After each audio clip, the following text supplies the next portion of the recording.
இன்னைக்கு என்ன பார்க்க போகிறோம்னா வணக்கம் உங்கள் மீனவன். இன்னைக்கு என்ன பார்க்க போகிறோம்னா பாருங்க, இங்கே வாங்க அப்படியே பக்கத்தில் வாங்க, அப்படியே பக்கத்தில் வாய. வஞ்சர மீன் கருவாடுல தான் நாங்கள் சமைக்க போகிறோம். என்ன வஞ்சர மீன் கருவாட்டு குழம்பு, பட்டறை கருவாடு. உங்களுக்கு இந்த கருவாடு வேணும்னா கான்டாக்ட் நம்பர் போடுறோம், ஆர்டர் பண்ணிக்கிறேங்க.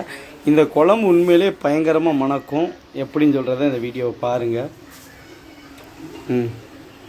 கருவாட்டு குழம்பு வைக்கிறதுக்கு நிறைய பேர் நிறைய விதமாக வைப்பாங்க.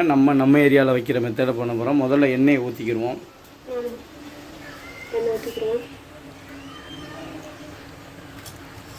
நல்லா நம்ம உங்கள் மீனவன் கருவாடு ஆர்டர் பண்ணுறவங்க வந்துக்கிட்டு மெயினாக வந்துக்கிட்டு இந்த வீடியோ பாருங்கள். இதே மாதிரியே நீங்கள் சமைங்க. கருவாடு குழம்பு செம்மையாக இருக்கும். இப்போ எண்ணெய் வந்து கொதிக்க ஆரம்பிச்சிச்சு, காஞ்சிச்சு, கொதிக்க ஆரம்பிச்சுன்னு சொல்கிறேன். எண்ணெய் ஹீட் ஆகிட்டு போடுங்க கடுகு. நம்ம காஞ்சிருச்சுன்னு தான் சொல்லுவோம். கடுகு போட்டுக்கிறோம்.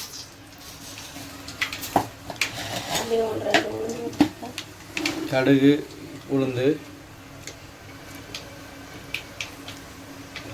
வெங்காயம் போட்டுக்கிறோம். வெங்காயம் போட்டுக்கிறோம்.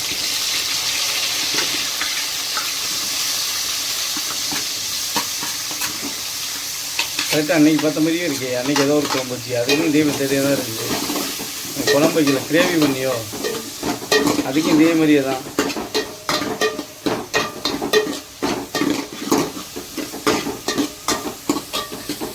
கொஞ்சம் கருவேப்பிலை போட்டுக்கிறோம். கருவேப்பிலை, கருமாப்பிள்ளை,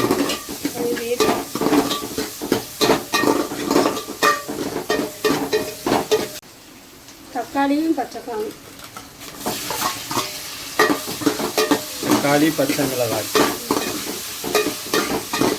நம்ம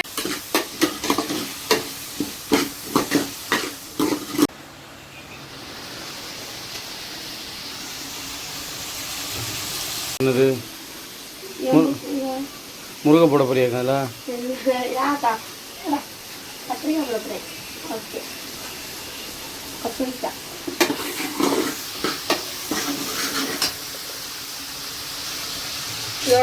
இதோட வெட்டி வச்ச கத்திரிக்காய்.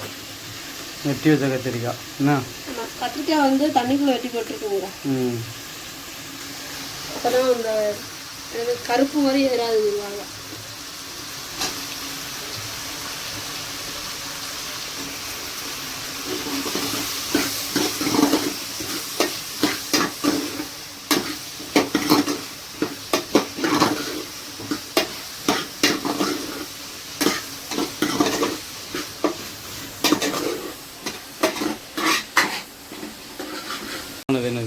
உங்கள் மீனவன் மசாலா, குழம்பு மசாலா பொடி. இதை வந்து மீனுக்கும் போட்டுக்கலாம், கருவாட்டுக்கும் போட்டுக்கலாம். இந்த மசாலா வேணும்னாலும் அதுக்கும் இந்த கான்டாக்ட் நம்பரை தர்றோம், ஆர்டர் பண்ணிக்கிறோங்க. 2 ஸ்பூன் போட்டுக்கிறோம். உண்மையிலேயே நீங்கள் கருவாடு வாங்குறீங்க அப்படின்னா அதோடு சேர்த்து இந்த மசாலையும் வாங்கி அந்த மசாலாவில் செஞ்சு சாப்பிட்டு பாருங்கள். உண்மையிலேயே எனக்கு எப்படி சொல்ல தெரில, உண்மையிலேயே என்னன்னு தெரியலை. இங்கே உள்ள மசாலா ரொம்ப அருமையாக இருக்குது. நம்ம வீட்டில் தயார் பண்ணுற மசாலா அது ரொம்ப அருமையாக இருக்குது. நம்ம அந்த மசாலாவா இவ்வளோ சுவைக்கு காரணமா அப்படின்னு சொல்கிற அளவுக்கு அந்த மசாலா இருக்கும். நீங்கள் ஒரு தடவை வாங்கி ட்ரை பண்ணி பார்த்தீங்கன்னா தெரியும்.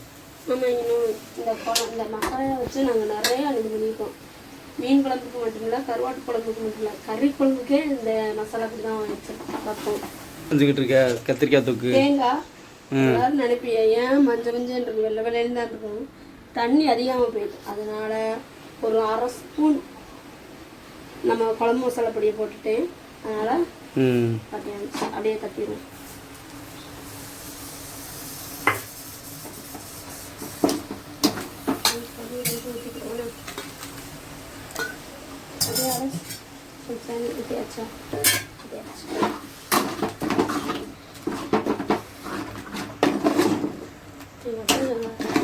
தெரியல, கருவாட்டு குழம்புக்கு வச்சோன்னா காய்கறி அவியல் வச்சுக்கிட்டு இருக்கியே.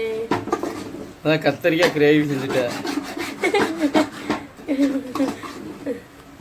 கத்திரிக்காய் மசாலா சோறு போட்டு வரையுதுன்னா சூப்பராக இருக்குங்களா? இப்போ கொஞ்சம் நேரம் என்ன பண்ணீங்க, புளியை ஊற வச்சிங்கன்னா ஊற்றிடுவோமா? புளி அப்படியே ஊற்றிடுவோம்.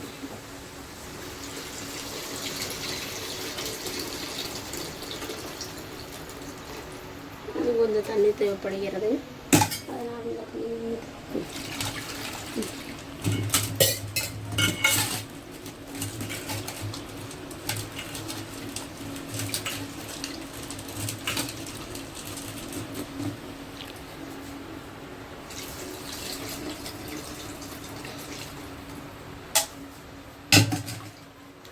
வந்து நல்லா கிண்டி விட்டுக்கிறோம்.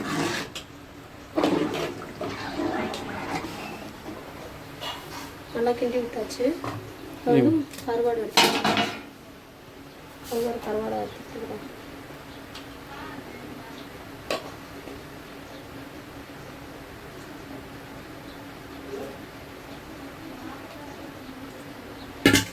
ஓகே, கருவிட்டு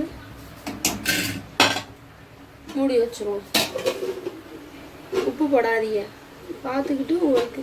ஆமாம், ஏன்னா கருவாட்டிலேயே போடாதீங்க, கருவாடுலேயே உப்பு இருக்கும், உங்களுக்கு பார்த்துக்கிட்டு போட்டுக்கலாம். அது கிலோ நீங்கள் இப்போ நீங்கள் குழம்பு கொதிக்கிற டயத்தில் முறுக்கு இருந்தால் ஒன்று எடுத்து சாப்பிட்டுக்கிறங்க. என்ன அப்படி தானே?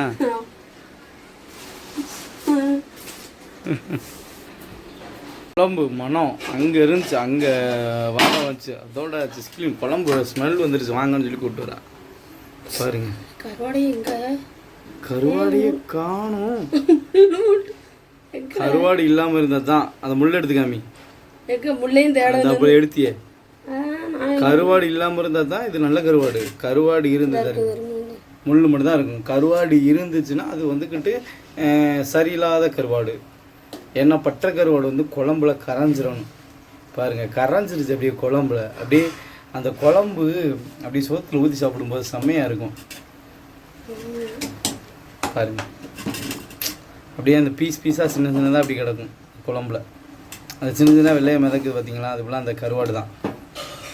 அப்படியே அந்த குழம்பே ஒரு செல்ல என்கிட்ட கொடுத்துட்டு ஒரு கிண்டுன்னா கூலாயிரும். குழம்பே அவ்வளோ ஸ்மெல்லாக இருக்குமியா, சூப்பராக இருக்குது அந்த வாடை. கருவாடு நல்லா கொதிக்க ஆரம்பிச்சுட்டு அவ்வளோதான், இறக்கிறோம்.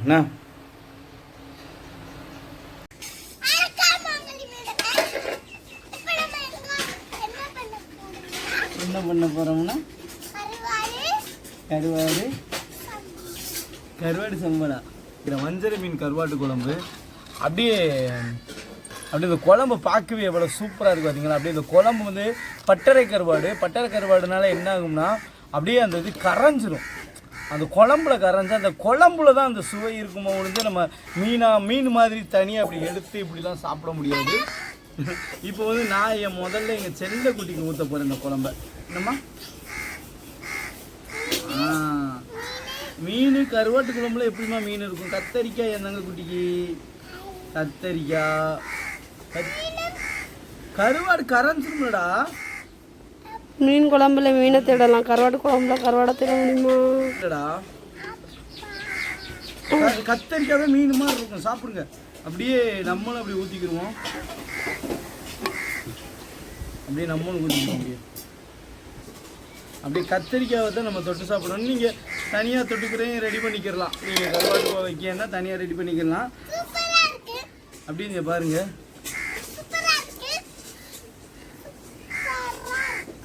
அப்படி சாப்பிடுவோமா?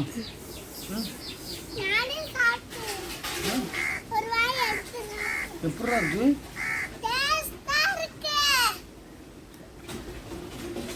பாருங்க, எங்கள் வீட்டு குழந்தையே சூப்பராக இருக்குன்னு சொல்லுவேன். அப்படியே நல்லா அந்த குழம்புல அந்த அப்படியே அந்த கருவாடு இந்த சோறு ஃபுல்லாக அப்படி இருக்கும்.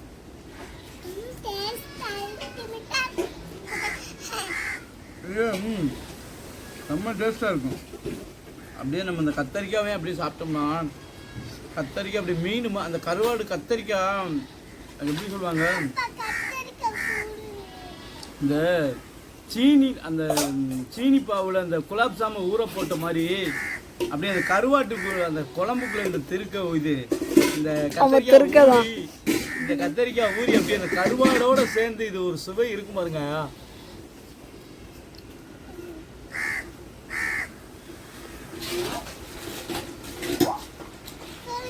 அப்படி சொல்ல வார்த்தையே இருக்காது, அப்படி இருக்கும். அந்த கருவாடு வந்து கருவாடு குழம்புக்குள்ள அந்த கத்தரிக்காய் அப்படியே ஃபுல்லாக ஊறி அந்த சாரப்பெல்லாம் உறிஞ்சு வச்சுக்கிறோங்க கத்தரிக்காய். நீங்கள் ஸ்கூலுக்கு போனீங்களா இல்லைங்க? இன்னைக்கு என்ன சொல்லி கொடுத்தாங்க ஸ்கூலில்? ஆ, ராஜா கையை வச்சா ஏண்டாடே ரங்க புடுமோடா ஏண்டா டேய்.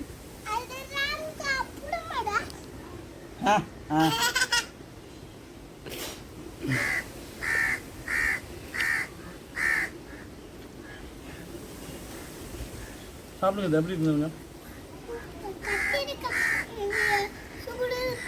எப்பப்பா என்னப்பா? கத்திரிக்காய் சுடுதோ தங்க குட்டிக்கு. அப்பா அப்படி கொஞ்சமா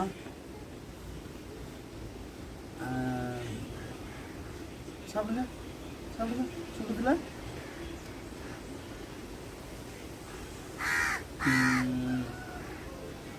அப்படியே சாப்பிடுங்க. தோலை முடிச்சு எப்படி இருந்துச்சு? சாப்பிடுங்க. அது என்ன சவுண்டு?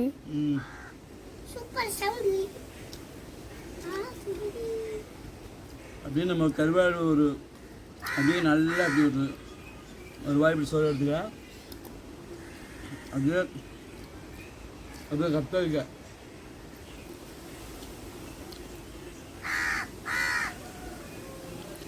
கருவாட்டு குழம்புக்கு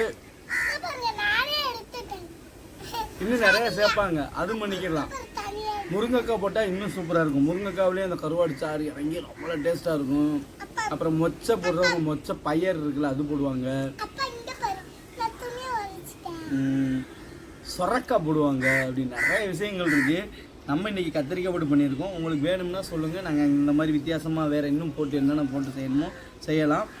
ஏன்னா கருவாட்டு குழம்புக்கு மட்டும்தான் இந்த மாதிரி எது போட்டு செஞ்சாலும் சூப்பராக அந்த மணக்க சுவை இருக்கும். அந்த காலத்துலேருந்து பாட்டி காலத்தில் இருந்து இந்த மாதிரி தான் இது பண்ணுவாங்க. அதுவும் கடற்கரை ஏரியா மீனவர் ஏரியாவில் அந்த பட்டறை கருவாடுன்னு சொல்லிட்டு ரொம்ப ரொம்ப ஃபேமஸ்ஸு. இது வந்து இப்போ கிடையாது. கருவாடு தோன்றிய காலத்தில் இருந்தே இந்த பட்டறை கருவாடு வந்து எங்கள் இதில் செய்வாங்க.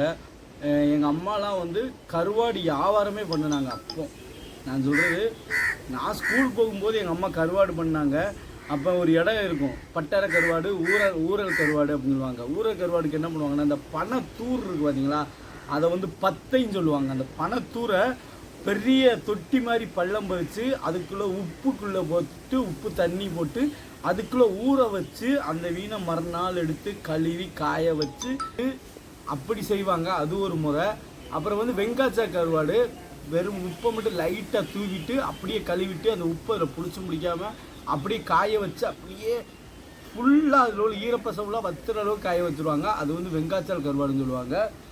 அதே மாதிரி பட்டறை கருவாடுன்னு சொல்லுவாங்க. பட்டறை கருவாடு, குழிக்கருவாடு அப்படின்னு சொல்லுவாங்க. அதே வச்சு குழிக்கருவாடு, பட்டறை கருவாடு எப்படின்னா பள்ளம் தோண்டி உள்ளக்கா வந்து வச்சுருவாங்க. அப்படியே கடற்கரை மணலில் அப்படி பதைச்சி உள்ளே வச்சுருவாங்க. உப்பு மஞ்சள் எல்லாம் தடவி அதை வந்து வெயிலேயே பட விட மாட்டாங்க. சூரியனே அந்த கருவாடு பார்க்காது. வந்து சூரியனே பார்க்காது அந்த கருவாடு. கிட்டத்தட்ட ஒரு 10 நாள் வரை மண்ணுக்குள்ளே வச்சு எடுத்துட்டு அதுக்கப்புறம் அந்த கருவாடை எடுத்து செஞ்சோம்னா அந்த கருவாடு வந்து காயவே செய்யாது. கல் மாதிரி ஆகாது. அந்த கருவாடு மாவு மாதிரி இருக்கும். அந்த கருவாடு வந்து அப்படியே உள்ள மாவு மாதிரி இருக்கும். அப்போ அதை வச்சு குழம்பு வச்சாங்கன்னா அந்த குழம்புல வந்து அது கரைஞ்சிரும். கரைஞ்சதுக்கப்புறம் அந்த குழம்பு வந்து ஒரு சுவை இருக்கும் பாருங்க. அந்த சுவையைத்தான் நீங்கள் அனுபவிக்கணும்னு சொல்கிறக்காண்டி நான் சொல்கிறேன். இதை திரும்ப திரும்ப அப்படித்தான் இன்றைக்கி தயார் பண்ணியிருக்காங்க. அப்பா அப்பா